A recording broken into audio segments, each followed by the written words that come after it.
자, 2부 시작하겠습니다. 이 대한민국 국민으로 산다라는 게, 늦게 오셨으니까 한마디 해야죠, 그죠? 늦게 오니까 아까 핸드폰도 이 소리 켜놓고 뭐라고 생각하십니까? 대한민국에 산다는 것이요? 예, 국민으로 산다는 게 뭐라고 생각하십니까? 그냥 고통 그 자체 아닐까 싶습니다. 청년층은 이렇게 말하는 게 지극히 당연한 겁니다. 그래서 대한민국 국민으로는 고통 그 자체인데요. 자, 그러면 이 국민으로 태어난 것을 후회한다고 돌이킬 수 있습니까? 없습니다. 이제 살아야 되는 거예요. 그죠? 그럼 대한민국에 안 태어나고 어느 나라에 태어났으면 행복하실 것 같아요?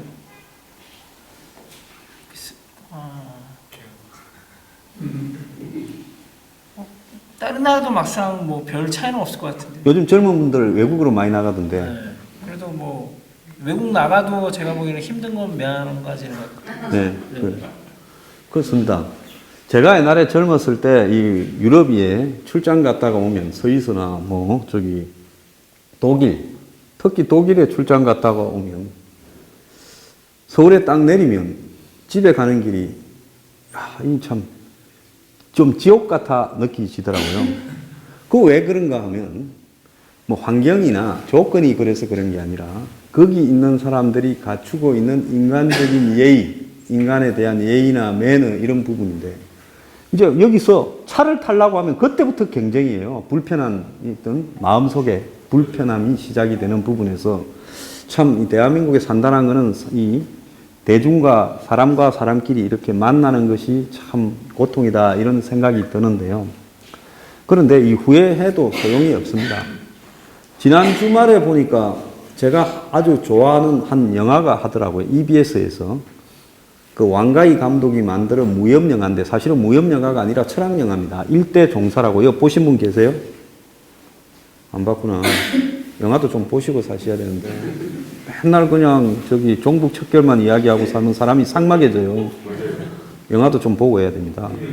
그 연문이라는 사람, 이소룡의 무협 선생인 그 사람의 일대기를 다뤘는데 그 영화는 무술을 다룬 게 아니라 인생에 대해서 다룬 거예요.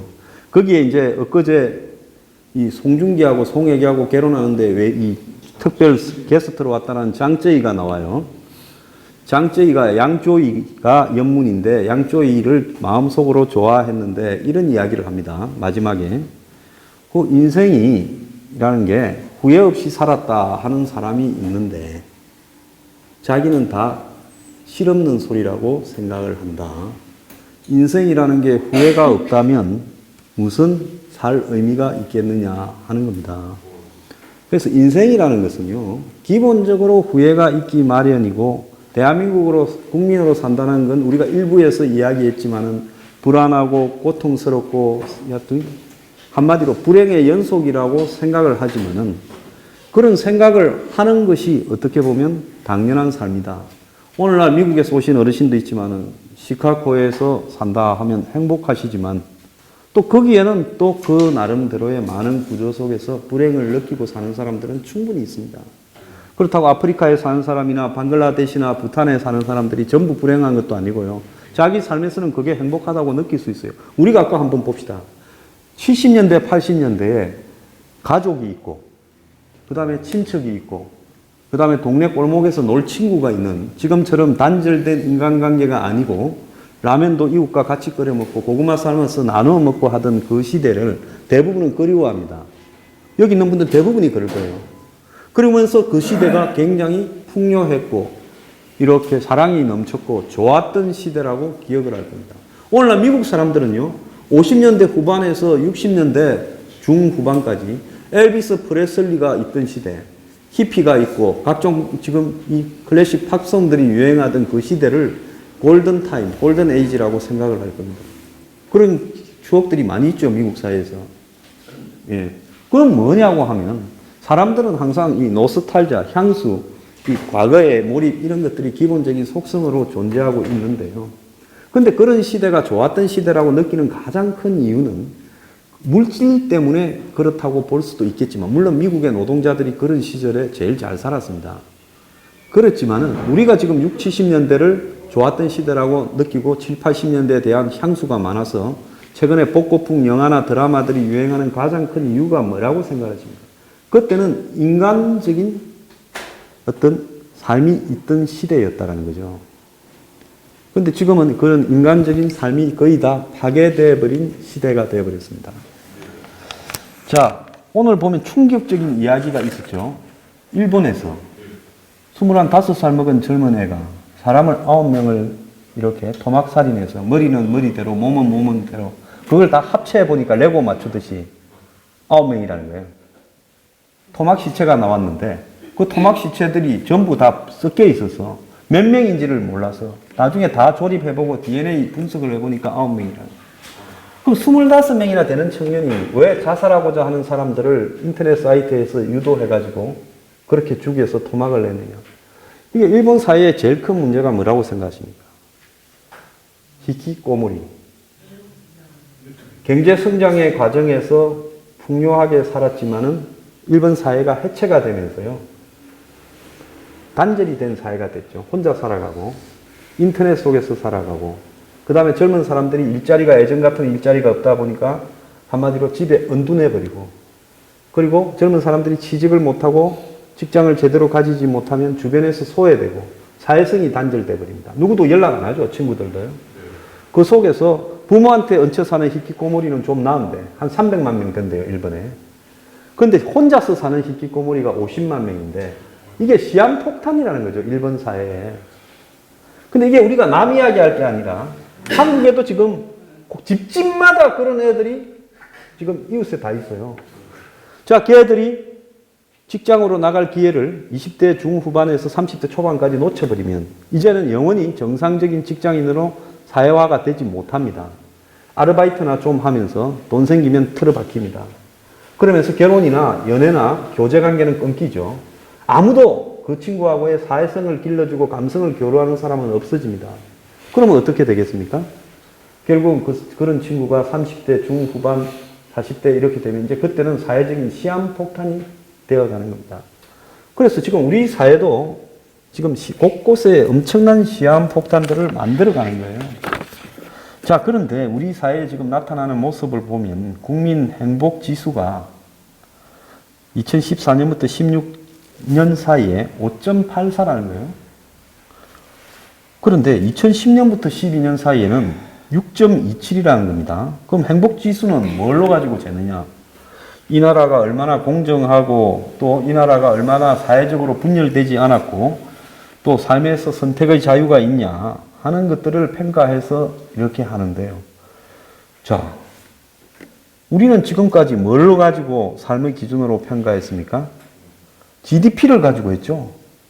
자, 대한민국 국민으로서는 GDP가 3만 불, 4만 불로 가야 된다고 평가를 하고 성장률이 몇 프로냐만 이렇게 생각하고 살았습니다. 그 보수 진영에서 더했어요. 그 우리가 굉장히 반성을 해야 될 부분이라고 생각합니다. 수치를 가지고 놓고 국민들을 그걸로 가자 하면 국민들이 마치 개돼지처럼 뼈만 부르면 행복하다 이렇게 평가를 했죠. 삶의 질이라는 부분은 우리는 전혀 생각하지를 않았어요. 이렇게 되다 보니까 한마디로 개인의 삶은 굉장히 파괴되어 간 거죠. 곳곳에서요. 사회는 부패가 옛날에는 동사무소 가서 좀 빨리 할래 해도 뒷돈을 줬다 어쨌다 하는데 이제 그런 거 없어져서 투명합니다만 그런 부패는 아무것도 아니고 옛날에는 제가 옛날에 몇 년 전에 한 20년쯤 전에 지방에 이렇게 출장을 가다가 경찰한테 잡혔어요. 제 옆에 타신 분이 그래요. 5천 원 주자 이래. 아니 경찰이 어떻게 5천 원을 받겠느냐. 그래서 내기를 했어요. 근데 진짜 5천 원을 받습니다. 그래서 제가 깜짝 놀랐어요. 이런 정도였나. 그래서 그때 제가 충격을 받았습니다. 야, 우리 사회가 정말. 근데 지금은 그런 경찰들은 전부 거의 없습니다. 그리고 그랬다가 잘못하면 바로 그러죠. 굉장히 우리가 바라보는 어떤 주변의 영역에서는 투명해졌습니다. 그런데 어디가 썩어요? 상층부가 썩은 부분은 옛날에는 돈 갖다 주고 얼마 받고 이렇게 썩었지 않습니까? 차라리 그게 나은 거예요. 전두환 대통령 방식으로 돈 얼마 재벌한테 직접 받는 게 낫지.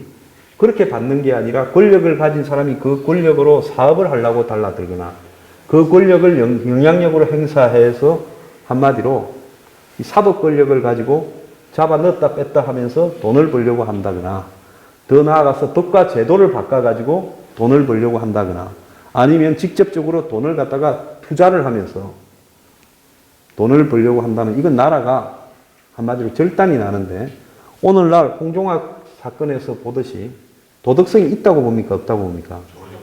저 사람은요, 법률로 잘못하지 않고의 문제가 아니라, 그야말로 저 정도의 위선과 뻔뻔함이면 저런 사람이 만약에 장관이 되면 못할 일이 없어지겠죠.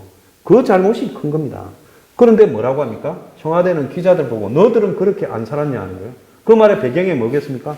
너들은 우리가 봉투 주문 받아갖고 썼고, 너들은 우리가 술 사주면 잘 먹고 룸살롱도 다니고 했으면서 이제 너가 홍종학을 비판할 자격이 있냐라는 말을 감히 청와대에서 하는 거예요.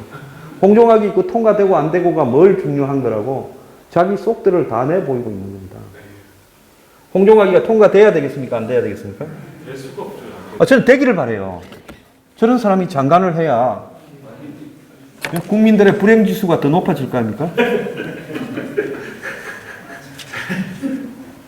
행복지수는 낮아지겠죠. 자, 양극화가 얼마나 심해지는가 하면 상위 1%와 밑에 하위 90%층의 양극화의 격차가 324배입니다. 부동산 수익률에서 보면요, 상위 10%가 97.6%의 토지를 가지고 있습니다. 그래서 이런 사회 체계의 개선 없이 과연 국민 행복이 가능한가? 자, 국민 위한 성장을 하겠다는 문재인 대통령이 이런 일을 해낼 거라고 보십니까? 거기 이제 뒤에 오신 분, 예? 문재인 대통령이 국민 행복 지수가 높아지게 국민 위한 경제를 할 것 같습니까? 할 것 같으면 여기 안 왔죠. 아, 그렇구나. 제가 문재인 대통령 때문에 먹고 삽니다. 못하죠. 절대 못하죠. 아, 절대 못한다고 보십니까? 그래서 문재인 대통령이 오래 해야 미래경영연구소가 좀 풍족해지고 제 삶도 좀 나아질 것 같습니다. 저는 그래서 뭐 저기 연임하라고 개헌운동을 해야 되나 싶네요. 요즘 이래 농담이라도 해야 미친 척하고 살죠. 자, 그래서 저는 문재인 대통령이 딱 틀렸다고 언제 본 줄 아십니까? 저는 옛날 노무현 대통령 때 반대해가지고 제가 진짜 개고생을 했어요. 그래서 내가 노무현 대통령이 잘하면 어떡하나 하고 너무 불안했어요. 그러면 쟤만 미친놈 되지 않습니까? 운동권 하던, 저하고 같이 하던 사람들, 뭐, 임종석이고 뭐고 지금 다 비서실장도 하는데, 그때도 국회의원도 했는데, 저만 완전히 낙동강 오리알 됐는데, 노무현 대통령이 잘해버리면, 저는 정말 잘 되는 집에 재뿌린, 질 안 좋은 놈이 되잖아요. 그래서 굉장히 불안했어요. 망해서 불안한 게 아니라 그게 제일 불안했어요. 근데 보니까 잘 안 됩니다. 제가 또 오래 살잖아요. 그래서 문재인 대통령은 또 어떻게 될까 생각을 했어요. 저 사람이 선거 때 공약한 것 중에 가장 대중적인 공약이 뭐라고 보십니까? 참. 예? 예? 아, 뭐 그런 거 말고 가장 대중적이고 생활적인 공약이 뭐라고 보십니까? 지금 뭐 현재 이제 돈 들여서 예. 돈 들여 자기 돈 아니지만 예. 돈 들여서 국민 행복하게 해주겠다 뭐 예. 전체적인 그거죠. 예. 뭐라고 보십니까?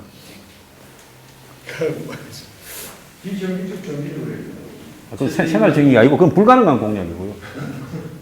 그 8시간 일하고 해보고 현실성 없는 얘기를 너무 많이 했잖아요. 예. 자, 제가 볼 때 가장 뻥 중에서 생활적인 뻥은 뭔가 하면 통신비 인하. 그거 어디 가버렸어요? 벌써 저소득층에 한해서 어쩌고 저쩌고 무슨 뭐. 자, 통신비 인하가 안 된 이유가 뭐라고 보십니까? 업계들하고 얽혀서 그런 거 아니에요? 대한민국의 통신사. 예? 그 대한민국의 통신사들이 다 어디 갑니까? SK 가고, LG 가고, KT 가잖아요. 그죠? 그럼 대한민국의 폰 만드는 회사는 어디 갑니까? 삼성이 하고 LG 가잖아요. 그죠? 그거가 대한민국의 제일 위에 있는 사람들이잖아요. 그래서 이걸 하면요. 진짜 그래도 재벌에서 자유로워서 국민들을 위해서 정치를 할 거고 이걸 못하면 안 하는 겁니다. 제가 만약에 대통령이 된다면 그럴 이유는 없겠지만은 저는요, 뭘 제일 빨리 할 것 같아요? 핸드폰하고 통신사 가입하고를 같이 하지 마라. 법으로 정하겠습니다. 분리시켜라. 전화기는 전화기대로 팔고, 전화기 사가지고 통신사에 가서 가입을 해라. 그러면 국민들이 전화기 가격은 얼마인가 경쟁을 다 할 거 아닙니까? 또 전화기 값이 얼마인지도 알 거 아닙니까? 자, 이런 전화기 하나가 얼마입니까? 100만 원, 120만 원 해요. 잘 모르죠. 잃어버리면, 분실하면 그게 큰 겁니다. 그래서 그걸 갖다가 복잡하게 통신요금하고 무슨 할인 붙여가지고요. 여기 계신 어르신들은 전화기 가입하러 가면 여기 계신 젊은 사람들보다 훨씬 비싸게 살 확률이 굉장히 높아집니다. 단통법이고 뭐고 하지만 그 소용없어요. 딱 관상 보고 벌써 전화기 가입하는 데 있는 친구들은 얼마에 팔아야 되겠다라는 견적이 딱 나옵니다. 그래서 진짜로 사람을 위한 경제를 하겠다고 하면 전화기는 전화기대로 팔고 통신사는 통신사대로 이렇게 가입시켜라면 서로 명확하게 나오잖아요. 전화기 가격이 얼마고 통신 가격이 얼마다. 그러면 서로 경쟁을 하겠죠. 그러면서 이들 다만만 못하게 공정거래위원회에서 딱 잡으러만 다니면 그때부터는 전화기 한 대가 얼마예요? 10만 원 합니다. 중국 놈들이 삼성폰을 갖다가 분해해가지고 삼성하고 성능이 똑같이 만들었는데 얼마에 팔았는 줄 알아요? 10만 원에 팔았어요.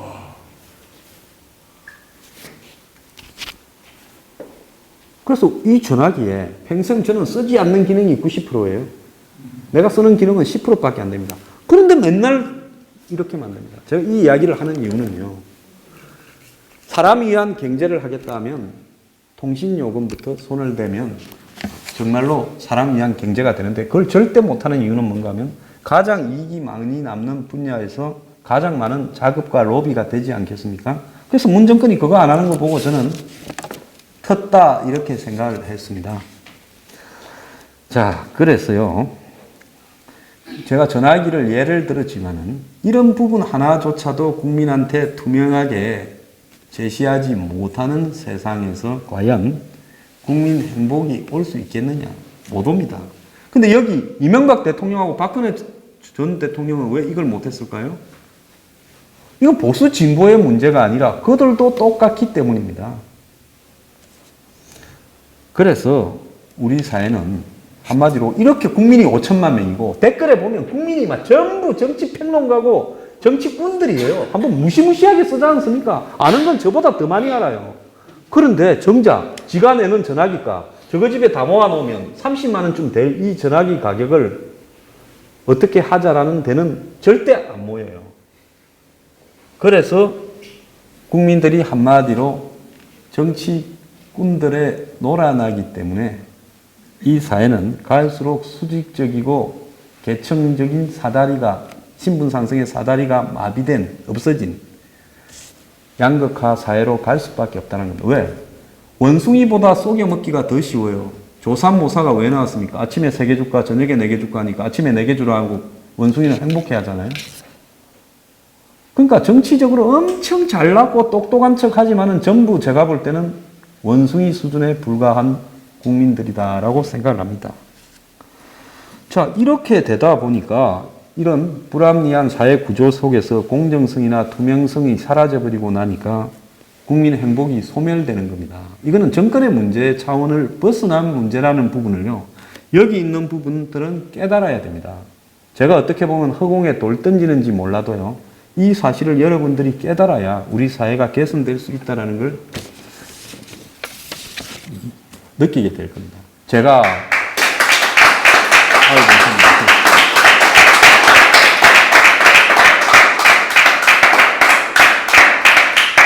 제가 문재인 나쁜 놈이다. 제가 무슨 박근혜 대통령 석방하자 이러는데 박 대통령 석방한다고 여러분 삶에 나아질 거 있습니까? 없습니다. 문 대통령 나쁜 놈이다 한다고 여러분 삶이 당장 나아지지 않아요. 자, 그러면 어디서 어떻게 잘못되었는가라는 부분을 우리가 굉장히 고민을 좀 제대로 해야 된다라는 부분이 중요하다는 겁니다.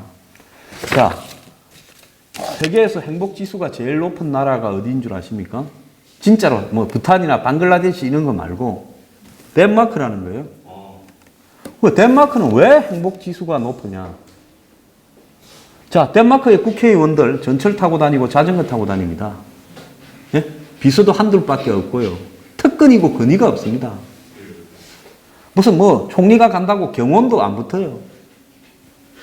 총 맞아 죽으면 재수 없는 총리고 명제로 다 살면 재수 있는 총리고 그렇습니다. 덴마크는. 그런데 왜 그러냐? 덴마크는 당신은 다른 사람과 다를 바가 없다라는 정신이 사회를 지배하고 있는 겁니다. 자, 여기 있는 분들 중에도 신분이나 소득에서 격차가 있겠지만 다 이 자리에는 황장수 힐링 강연을 들으러 오신 분이라는 부분에 똑같아요.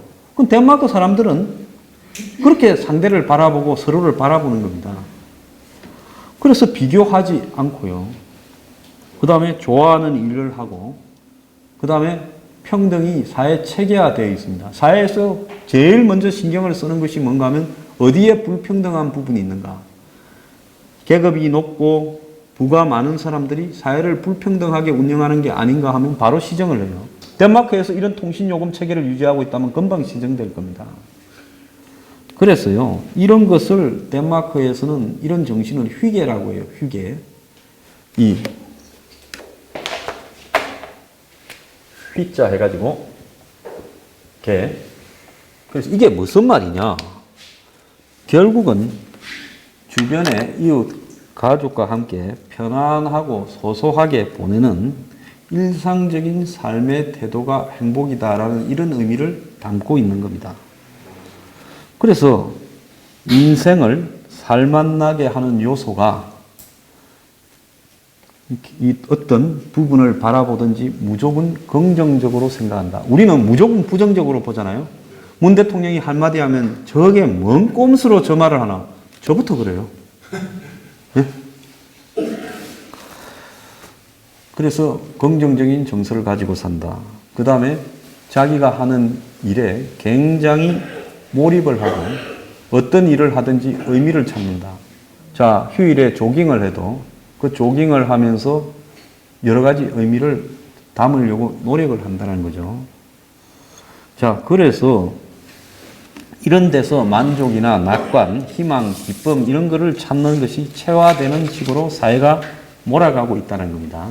그렇게 되다 보니까 이 빈부의 차이나 이런 부분을 가지고 사람들이 스트레스를 받지 않는 거고 정치는 있는 듯 없는 듯 보이죠. 여기서 덴마크 총리 이름 아는 분 한 분도 없어요. 저도 몰라요. 있는 듯 없는 듯 하니까요. 그리고 정치가 권위하고는 관계가 전혀 멀고 그러니까 국민들이 정치에 목을 걸고 싸우거나 정치 이야기를 별로 할 일이 없는 나라인 겁니다. 그래서 살면서 밥을 한 끼 먹어도 거기에 진정한 삶의 가치와 행복을 느끼려고 하고 커피를 한 잔 마셔도 그렇게 하려고 하고 개를 한 마리 키워도 그렇게 해야 되는데 한국에는 개 한 마리 키우다가 지금 난리가 났잖아요. 예? 그래서 전국의 개를 다 입을 막고 예? 개파라치를 풀어야 된다. 우리는 해결하는 방식도 폭력적인 거예요. 그래서 사람 각자가 내면에서 찾을 수 있는 국가, 사회, 문화의 어떤 의미를 담아서 그것이 국민의 보편적인 정서가 되면서 국가 시스템을 이루어야 이게 국민이 행복해질 수 있는 겁니다. 그래서 그런 것들이 일상생활에서 한마디로 라이프 패턴으로 녹아들어서 사회가 전체로 비슷한 의식을 가지고 있어요. 덴마크는 재벌이라고 해서 이런 희귀의 정신에서 벗어난 것도 아니고 덴마크의 노동자라고 해서 땅을 파는 사람이라고 해서 그런 데서 벗어나 있는 것도 아니라는 겁니다.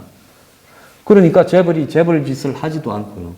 자, 재벌은 내가 소유할 이 지분만 가지고 있을 뿐이지 경영이나 운영은 전문가들이 알아서 하라고 이야기하면서 관여하지도 않습니다. 자, 우리가 이제 그런 사회가 이상적인데요. 그런 사회로 가기 전에 우리가 이렇게 한번 생각해 볼 부분이 있는데 우리가 이 뭘로 그동안에 살았습니까? 지금 우리나라 국민 소득이 얼마쯤 되십니까? 3만 4천. 하유 3만 원 못 갖고 그거는 이 절대적인 그 액수로 환산한 거고 28,800불 정도 7,000불 정도로 네, 된 그 정도 안팎일 거예요. 예. 그래서 우리나라는 뭘 목표로 살았습니까? 경제 성장만을 목표로 살았어요. 네, 맞습니다. 자, 우리가 만인불일 때가 행복했다고 봅니까? 만불이 언제 돌파됐어요? 95년이라고. 그렇죠. 아주 뭐 좀 잘하는 청년이시라. 시사에 관심. 예, YS 때 돌파가 됐어요. 그런데 95년하고 지금 그로부터 22년이 지난 2017년하고 봤을 때 만불과 3만 불에 가까운 이 시대에 3배를 잘 살아야 될 건데 우리가 3배를 잘 삽니까? 3배가 불행해졌습니까? 응답하라 뭐 199 뭐 6입니까? 뭐 8입니까? 그런 거 다 그 시대 아니에요. 그때가 훨씬 아름다워 보인다고 다 그 시대로 복고를 하는 것은 현실이 그만큼 팍팍하기 때문에 그런 거 아니겠습니까? 그러니까 지금 우리가 2만 불을 넘은 게 2007년일 거예요. 10년이 되도록 3만 불을 못 가고 있어요. 그런데 3만 불을 간들 뭐 하겠으며 4만 불을 간들 뭐 하겠으며 우리가 1인당 국민소득이 얼마면 우리가 행복하겠습니까? 5만 불이 되면 행복하겠습니까? 이대로 10만 불이 되면 행복하겠습니까? 그래서요, 결국은 이 유명한 경제학자들이 분석한 자료에 따르면 국민소득이 어느 정도는 돼야 행복을 좀 느끼는데 2만 불 이상이 넘게 되면 그 이상의 수입은 행복하고는 관계가 없다는 겁니다. 지금 유럽에 가보면요. 제가 프랑스 파리를 보고 체코 프라하를 보고 뭐 헝가리를 이제 보면 부다페스트죠. 프라하나 부다페스트 사는 사람들이 훨씬 행복한 것 같아요. 소득에서 보면 이 프랑스 파리는 5만 불이 넘어서 6만 불로 갈 거고 있을 거고 이런 이 체코 같은 경우는 18,000불 안팎 정도밖에 한 2만 불 정도 이렇게밖에 안 될 거예요. 헝가리는. 그런데 이런 나라가 훨씬 실질적으로 스트레스나 물가나 이 환경이나 국민들의 정서나 이런 것이 행복하다고 저는 보고 있습니다. 그래서 결국은 돈이나 소득이나 또 출세, 소비가 행복과 일치하는 게 아니라는 거죠. 자, 우리 한번 보세요. 우리가 지금 재벌 회장님들, 대표적인 재벌 회장님 두 분만 한번 꼽아 보십시오. 또 태영씨요. 예? 지영씨요. 자, 그 두 사람의 삶을 보면 존경할 부분도 많지만은 그 두 사람의 최근까지의 삶을 다 보면 그 사람들이 행복했다고 생각하십니까? 그렇게 돈을 많이 가지고 남보다 오래 살았습니까? 한 분은 돌아가셨고 한 분은 아드님이 법원에서 아버지가 살아 계실 때라고 했으니까 아드님 표현을 존중하자면 뭐 더 말은 안 하겠습니다만은 예? 아버지가 돌아가셨는지 예? 살았는지도 밝히지 못하는 사람이 행복하시며 돌아가시기 몇 년 전에 안 좋은 일에 연루돼 가지고 그 망신을 당한 것도 행복하시겠습니까? 그래서요. 자, 대통령 한번 봅시다. 박근혜 대통령 행복하다고 본인이 느끼겠습니까? 500 사무실에서?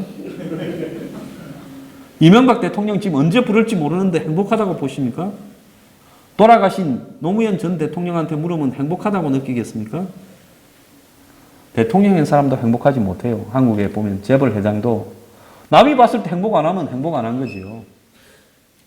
그 다음에 뭐 우리가 유명한 스타들이나 이런 사람들이 한순간에 망하는 거 봤습니다. 김주혁 씨 엊그제 사고로 죽었지요. 그 차가 얼마짜리 차인 줄 압니까? 2억 5천만 원짜리 차예요. 그 무슨 벤츠에 무슨 지바겐인가? 예. 저는 그런 차를 몇 번, 10번 태어나도 못 타보겠죠. 그런데, 그래, 비싼 차를 타고 왔는데, 차가 망가져서, 그 차가 제일 안전하다고 해서, 북한에, 김정일 때, 그 차를 20대를 수입해가가, 북한의 장군들은 그 차 타고 다닙니다. 근데 그 돈 떼먹었을 거예요, 아마. 다 안 주고. 진짜예요. 벤츠 지바겐은 북한에서 수입해가서 지휘관 차로 쓰고 있어요. 그 사진도 나올 겁니다, 찾아보면. 자, 그런데 이런 차를 타고도 그냥 안정성 때문에 타고 과시적인 욕구도 있었겠죠. 그런데 결국 자기를 보호하는 데 실패했습니다. 그죠? 그 두부 손상이 직접적인 사망 원인이 됐다지 않습니까? 자, 그래서 그런 것들을 바라보면서 우리가 행복의 기준이나 가치를 상당히 대한민국에서 국민으로 살아가는 행복이 뭔가를 정말 우리가 다시 생각을 해야 된다는 거죠. 자, 그러면 어떻게 해야 대한민국 국민으로 산다는 것이 참 행복한 거냐? 이런 부분이 있는데요. 이 대한민국 국민들은 전부 남을 바라보면서 삽니다. 그게 이제 베벌렌이라고 한 100년 전에 경제학자가 뭐라고 이야기를 했는가 하면 이 과시적 소비라고 표현했어요. 유한계급의 과시적 소비. 여기에서 유한계급이라는 것은 먹고 노는 일을 할 필요가 없이 돈이 남아서 시간만 나면 남한테 자기의 부를 과시해야 되는 그 레저 클래스, 유한계급의 과시적 소비라는 이론으로 정리를 했는데, 자, 그때 유럽의 이 귀족들이 또 미국의 새로운 신흥 부자들이 남들하고는 다르게 그리스 로마 양식의 집을 짓고 또 화려한 옷을 입고 매일 파티를 하면서 우리가 위대한 개츠비 영화에 보면 나오는 그런 시대 직전의 이야기입니다. 자, 그러면서 남한테 과시를 하고 허영과 사치를 하고 자, 이렇게 하는데 이것은 경제하고는 관계없이 움직인다는 거죠. 경제 수준이 악화돼도, 경제 상황이 악화돼도 가격을 올리면 더 많이 산다는 겁니다. 그래서 연예인들이 전부 희한한 차들, 듣도 보도 못한 차들을 타는 것이 나는 남과 다르다는 부분을 과시하기 위해서 그렇게 하겠죠. 자, 그런데 이런 부분들이 사회적으로 너무 보편화되면서 전부 다 이 과시를 해야 되겠다는 부분 때문에 강남에 살고 파라군에 살고 또 자신의 어떤 주변을 포장하기 시작하는 겁니다. 결국은요, 이런 부분들은 남과 나를 구별 짓는 행동이라고 봐야 되겠죠. 그죠? 재벌 회장님들 그 입은 그 옷들 보면 브리오니니 이런 걸 주로 입는데 이 양복 한 벌에 보면 한 2, 3천만 원이 기본입니다. 그러니까 희귀한 양에서 나는 털을 뽑아가지고 무슨 비가 와도 무슨 안전 없고 물이 굴러 떨어지는 캐시미어고 어쩌다는데 재벌 회장님이 뭐 비 맞을 일이나 있겠어요? 네, 맞을 일이 없죠. 그래서 결국은 이런 식의 문제로는 누가 다 불행해지느냐? 전 국민이 다 불행해진다는 거죠. 상류층은 그 밑에 있는 상류층이 이렇게 흉내를 내고 그 다음에 중상층의 상층은 또 상류층 하를 흉내내고 또 중산층의 하는 중산층의 중을 흉내내고 서민은 중산층의 흉내를 내면서 살아가는 게 대한민국 사람들의 일생이라는 거죠. 남을 바라보면서 사는 거죠. 자, 그러다 보니까 전부가 불행해지는데 이것이 과연 지금 우리는 지금까지 여기서 시작하기 전에 뭐 때문에 불행하다고 했습니까? 최근에 안보 때문에 불행하다. 또 최근에 정치하는 것 때문에 불행하다 했는데 우리가 쭉 이야기를 해보면 우리가 불행한 거는요. 우리가 살아가는 삶의 자세나 태도가 근본적으로 사회적으로 굉장히 세팅이 잘못되어 있다는 부분에서 바라봐야 된다고 저는 봅니다. 자, 안보 부분은 제 뉴스 브리핑을 보면요. 불안감이 해소될 수 있다고 봅니다. 제가 이기지 못하는 싸움을 하기 위해서 뉴스 브리핑에 정말 하루 종일 죽을 고생을 하면서 그 방송을 하는 게 아니에요. 안보가 그렇게 이 사람들이 저는 속을 다 알고 있습니다. 뭘 어떻게 하려고 미국하고는 어떻게 하려고 중국하고는 어떻게 하려고 북한하고는 어떻게 하려고 일본하고 어떻게 할 거는 눈에 다 보여요. 이 사람들 수가요. 그래서 제가 맨날 먼저 지적을 합니다. 문정인이 이야기를 하고 송영무 이야기를 하고 이렇게 이야기를 하고 문 대통령 이야기를 하면서요. 자, 이런 식으로 계속 5년을 몰고 갈 수 있다고 보십니까? 이런 식으로 무슨 소득주도 성장이니 국민 중심 경제니 하는 식으로 5년을 갖고 갈 수 있다고 보십니까? 그건 절대 안 되는 겁니다. 그러니까요. 어느 시점에 가면 내부의 모순 때문에 터져버릴 수밖에 없어요. 이들이 만약에 이렇게 몰고 가서 북한하고 평화협정을 맺고 주한미군을 철수시키고요. 또 한마디로 전 국민을 평등한 경제로 만들어 가겠다고 하고 국민 중심의 성장을 해서 국민이 다 만족한다면요. 이 사람들은 대한민국 국민이 아니라 뭐라고요? 신이죠. 옛날에 제가 노무현 대통령 때 신이 나타났을까봐 걱정했다는 거 아닙니까? 근데 나중에 보니까 그분이 신이 아니고요. 사람이시더라는 거죠. 지금 하늘나라에서 편안하실 겁니다. 자, 그래서요, 우리가 대한민국 국민으로 살아간다라는 건이라는 부분으로 봤을 때, 우리가 나름대로 이 정치인의 탓을 하고, 정치에 매몰되어서 불행하다, 또 내 일상이 고통이다라고 말을 하기 전에요, 저는 자신이 변해야 된다고 생각을 합니다. 어떻게 변해야 되냐? 저는 사람이 살면서 품위를 잊지 말려고 노력을 해야 된다고 봅니다. 요즘 이 유튜브 댓글이나 어디 인터넷 기사의 댓글을 보면요, 국민 1000명 중에서 품위 있는 사람이 한 명 찾기가 어려운 것 같아요. 물론 그런데 댓글 다는 사람들은 품위에서는 아예 거리가 먼 사람들인지는 모르겠지만요, 요즘 그 무슨 집회에 가가지고 같은 보수들끼리 자기들끼리 생각이 다르다고 무슨 어쩌고 울고 불고 하고 밀어내고 하는 이런 모습에서 품위가 보입니까? 사람은요, 다 생각이 다른 거예요. 여기 있는 분들이 제가 말하면 들을 뿐이지 저하고 생각이 같아져도 안 되죠. 사람은 다 생각이 다른 겁니다. 다른 사람에 대해서 존중할 수가 있고 다르다는 걸 인정을 해야죠. 그런데 우리는 그렇게 하려고 하지 않습니다. 그래서 남에 대한 예의, 사람에 대한 예의를 갖출 줄 안다는 것은 굉장히 중요하고요. 또 이 자신이 생각하는 가치에 대해서 자존심을 가지는 것은 굉장히 중요한데요. 그 자존심이 한마디로 품위를 잃지 않는 속에서 나와야 된다고 저는 보고 있습니다. 그래서 에티켓이 없는 사람들은 정치적인 주장을 하거나 표현을 하려고는 해서는 안 된다고 저는 보고 있습니다. 그리고 사람은요, 유머하고 위트가 좀 있어야 돼요. 우리 너무 상막합니다. 정치인 중에서 국회에서 한번 남을 웃기는 사람 봤습니까? 저는 뉴스 브리핑을 심각하게 해도 가끔씩은 유머 코드를 넣으려고 노력을 하고 있는데 잘 안 먹히는 것 같아요. 그래서 목에 칼이 들어와도 이 유머와 위트는요, 한마디로 사회를 이렇게 잘 돌아가게 하는 저는 윤활유라고 보고 있습니다. 우리가요, 여기 와서 제가 가끔씩 강연을 하다 보면 목에 핏대를 세우고 와가지고 막 분노하는 그런 분들, 참 저분 좀 다음에 안 오셨으면 좋겠다. 여기서 오셔가지고 그런 이야기를 한다고 영향을 받으면서 그분을 좋게 생각할 분이 한 분이라도 있겠습니까? 그죠? 그래서 여기 모여서 이렇게 다른 일을 할, 다른 즐거움을 가질 시간을 포기하고 기회비용이라고 그럽니다. 여기 와서 이런 걸 들을 때는 서로가 편안하고 전부 가족같이 느껴져야 그것이 의미가 있지. 여기에서 자신의 생각을 남한테 강요하고 가는 그런 분들은 사양합니다. 앞으로 힐링 토크에 이 방청객으로 오실 분 중에는 유머와 위트가 있는 분에 한정한다, 이렇게 해야 될 것 같아요. 그 다음에 이 지식을 가져야 됩니다. 저는 사실은 제 방송을 이렇게 하는 이유 중에 가장 큰 것은 국민에게 전달되는 정보가 너무 적다라고 생각을 하고 있어요.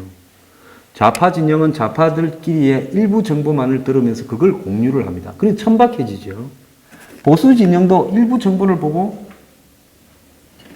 제가 지금 홍진호 부분에 대해서 굉장히 체계적이고 단계적이고 서서히 숨통을 쪼아갈 겁니다.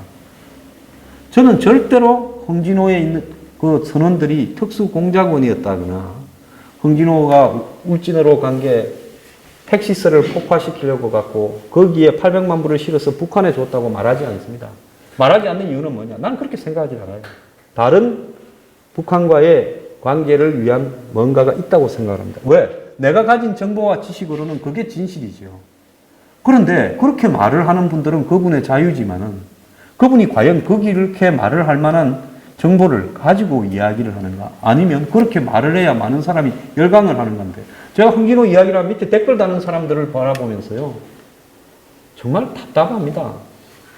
저한테 뭘 원하느냐? 우리가 세월호 때 미국 잠수함하고 충돌했다는 사람들을 보면서 우리가 뭘 느꼈습니까? 미국 잠수함하고 충돌했다고 그것이 알고 싶다 해서도 이야기한 사람이 있잖아요. 그런 사람은 세 말로 뭐라 합니까? 세 단어로요? 미친놈이죠. 또 요즘 무슨 김강석이 문제 제기하는 한 사람은 뭐라고 이야기를 했습니까? 세월호가 원전 폐기물을 싣고 가다가 침몰했다. 그럼 세 단어로 뭐랍니까? 도란 놈이죠.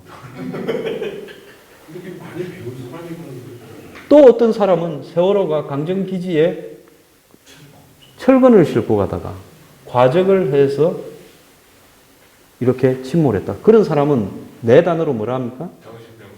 맛이 간 놈이죠. 우리가 그런 이야기를 하는 사람을 보면 그게 사람같이 느껴집니까? 그럼 우리가 이 흥진호를 바라보면서요, 어떻게 접근해야 되겠어요? 드러난 의혹을 가지고 접근을 해야 되지 않겠습니까? 자, 그러려면 남말에 현혹되지 말고요. 제 말도 마찬가지예요. 정말로 어떤 사안을 바라보면서 거기에 대해서 자신의 결론을 내리려고 하면 굉장히 지식을 많이 가지려고 노력해야 되고, 이 단편적이거나 얄팍한 선동적인 지식에 휩쓸리지 말아야 된다고 저는 생각을 합니다. 자, 그 다음에요. 우리가 여기 불안한 분들이 많이 있어요.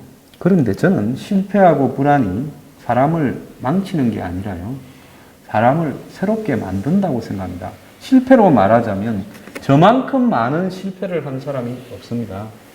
저는 인생에서 한 일 중에서 모르겠습니다. 장기적으로 봐서 위안으로 보자면 사회를 위해서 기여했다 이렇게 할 수 있겠지만 억지로 저는 제가 하고자 하는 일을 대부분 실패했습니다.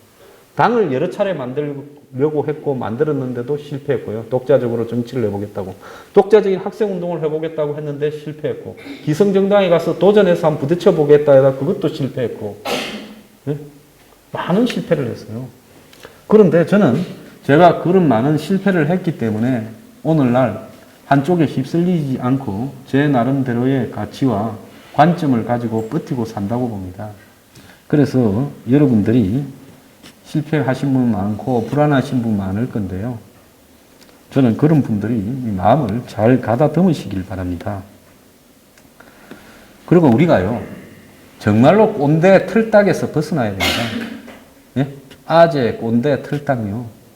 이 벗어나려고 하면 어떻게 해야 되냐? 열린 사고를 가져야 됩니다. 나이가 들수록, 제가 감히 젊은 놈이 여기 어르신들한테 이런 말을 하면 곤란하지만, 나이가 들수록 사람은 열린 사고를 가져야 되고요. 오랜 자기의 굳어진 생각을 변화시키려고, 내 생각이 틀릴 수도 있다라고 생각하고 바꿀 수 있어야 된다고 저는 보고 있습니다. 자, 어디에 가서든 남에게 불편함을 주면서 고압적인 자세로 남에게 이렇게 대하면서 자기의 생각을 강요하는 이런 어떤 부분으로는요, 이 세상을 바꿀 수 없어요. 근데 오늘 좌파들은 보수한테 어떤 딱지를 붙여놨습니까? 꼰대, 틀딱. 네? 그래서 그걸 벗어나야 된다는 겁니다, 우리가. 우리도 그런 부분에는 반성을 해야지요. 자, 그리고 이 대한민국의 사회는요, 대한민국의 사회의 행복을 느끼려면요, 가장 좋은 것은 더불어 살아야 되는 구조만 만들면, 지금 경제 성장이 안 돼도요, 경제가 후퇴해도 행복감을 느낄 수 있다고 생각합니다. 지금요, 공동체가 어디에 하나 있습니까? 우리가 살아가는 부분 중에서 공동체가 거의 없어져 버리고 있어요. 고향도 없어져 가고 있고요. 동네라는 부분, 마을이라는 부분도 없어져 가고 있고, 친구라는 부분도 없어져 가고 있고, 종교기관에 그 마음이 허해서 가도 거기서도 결국은 공동체가 아니었다는 걸 느끼게 되는 분들이 많습니다.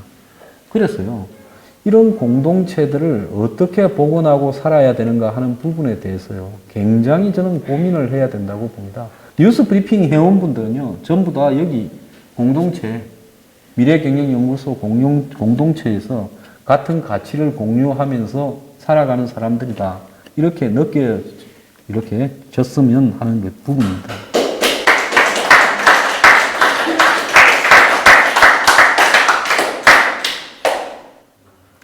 그래서 더불어 살기 위해서는 약자, 그리고 나보다 못한 사람, 그리고 동물, 이런 부분에 대해서요, 굉장히 한마디로 애틋한 마음을 가져야 더불어 살 수가 있습니다. 어제 보면요. 어떤 사람이 지방의 어떤 지역의 할아버지가 개 2마리를 오토바이에 끌고 몇 시간을 돌아다녀서 사진이 나왔는데 개가 발이 다 헐어서 피가 철철 나던데 그래서 동물 이 보호단체에서 신고를 해서 경찰이 찾고 있다 이런 기사가 나왔어요. 어제 제가 마음이 정말 애틋한 일이 하나 있었습니다. 40대 중반의 한 남자가요. 부인하고 이혼을 했는데 부인한테는 체크카드를 줘서 애들을 키우도록 하고 자기는 아버지가 70대고 엄마가 60대인데 아버지는 알코올 중독자 치매에서 엄마는 당뇨 다른 가족들이 없는 모양이에요. 그러니까 이 일도 잘 안 되고 소득도 줄어드는데 부모는 봉양을 해야 되니 부인이나 애들하고의 부분에서 얼마나 힘들었겠어요. 그래서 이혼을 하고는 체크카드를 주고는 자신이 그걸 벌어가지고 매달 쓰도록 했던 모양이에요. 근데 어느 날 통장에 2천만 원이 들어왔다는 거 아닙니까? 근데 연락이 안 되더래요. 전 남편이. 그래서 거기 집으로 가니까 남편이 부모와 더불어서 같이 이렇게 죽었다는 거죠. 자살을 했죠. 자, 자살을 하면 안 되죠. 그래도 살아야 되는데. 근데 그 사람 입장에서 정말 할 때까지 다 했을 거라고 보고 있습니다. 그건 우리 사회의 문제일 수도 있어요. 그런데 거기서 제가 하나 느낀 게 참 그분이 인간적으로 예의가 있는 분이다.